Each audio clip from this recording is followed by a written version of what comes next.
Hi everybody, this is Craig Tanner for The Mindful Eye and The Daily Critique. Today's image was created by John, who's an advanced photographer from Illinois.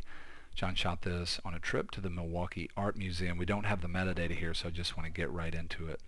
One of the things that I really enjoy about this image is I know that the literal idea, the visual reference to reality, as far as the subject matter goes, is a specific place called the Milwaukee Art Museum, but John's just shooting a part of the museum. And when we start to just shoot a part of something and we start to strip away visual references that can get the viewer grounded in a reality, we call that abstraction. We're starting to move towards the kind of artwork where we're drawing the viewer's attention to ideas within the idea that are intrinsic parts of the design of the idea, like value, like form, like shape, color, quality of line. And we're really seeing John doing that here by just showing us a part of the subject. So that's one possible takeaway from the video today. If you want to abstract something, you could just show a part. Another powerful takeaway from the video today, looking at this image, is just considering the idea that abstraction exists on a continuum. Everything from a total abstraction, where the viewer really doesn't have much of a chance of any kind of visual reference in the image that can ground them in reality, to things that are almost completely literal. There's a case to be made that every photograph is some form of an abstraction because you can't exactly reproduce reality. But I really encourage you to think about this idea of a continuum. To my mind's eye, John has created a really powerful partial abstraction.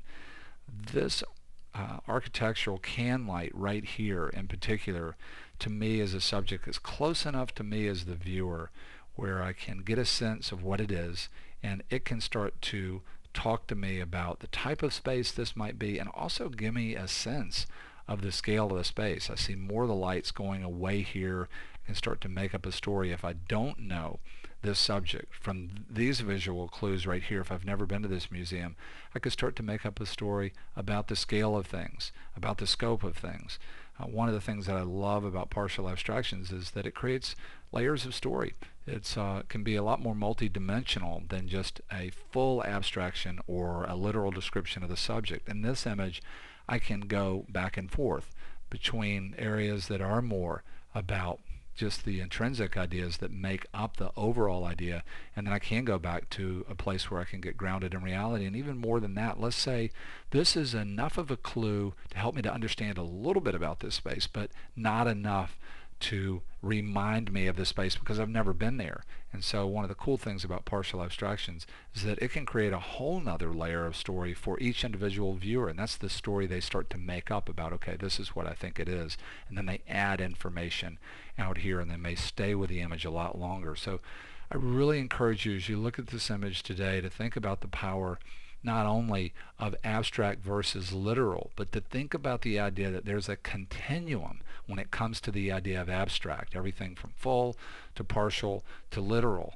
And a lot of the times in that gray area of partial abstraction, we can have some really exciting opportunities. And this image today really could give you a chance to go out and practice something that could help you to be more creative. Find a subject matter that you love. It doesn't really matter what it is. It might even be difficult to photograph, but as long as you react to it in a strong way and you'd really like to spend time with it, then you might play around with the concept of shooting 10 images where you start off literally describing the subject, and then on a continuum move towards more and more and more abstract, and then show those images to people and get feedback, see about how you feel, see how you feel about the whole process. Another thing that I really enjoy about John's composition here is he's presented this in a way where it's pretty open. There's not a real strong black point anyway. That can start to flatten things out and abstract things. But then I have this flowing light, and this movement of light, when we start to talk about the difference between light and shadow, that creates in a two-dimensional artwork the illusion of form. And so even though everything's very open and things have flattened out, there is a pattern of light here that starts to create the illusion for me that after I spend quite a bit of time out here on the surface of things, that I can then move through the space and go way into the image, all the way back to sort of this vanishing point. So I'm loving what the quality of light is doing here. And another thing that I really enjoy in this composition is the juxtaposition of rounded triangles with sharp edge triangles, and the concept of triangle itself juxtaposed with these very long rectangles. When we play opposites off of each other, or near opposites, we can create tension that can keep the viewer with the image a lot longer. It can be very dynamic for the viewer and can be a very important part of storytelling. I wanted to mention one other thing in this video today that might be a possible takeaway. I'm going to present a different variation with a crop here, and I want to talk about why I'm going to show this variation. One of the things that happens in this composition that creates some tension for me as a viewer is that John has a whole series of lines in the top left corner that really sort of pull me up and out.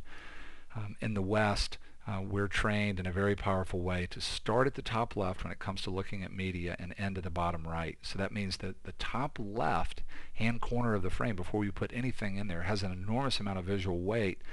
And there's also an implication of energy that's very powerful before we put anything in the frame, and that is movement from the top left corner to the bottom right corner. This major diagonal, top left to bottom right, has an enormous amount of visual weight, and it's sort of the way that we want to move, and if that gets interrupted, it can create tension. I'm not saying that tension is a bad thing. I just talked about the idea of playing opposites off of each other to create tension and how that could be a powerful part of storytelling.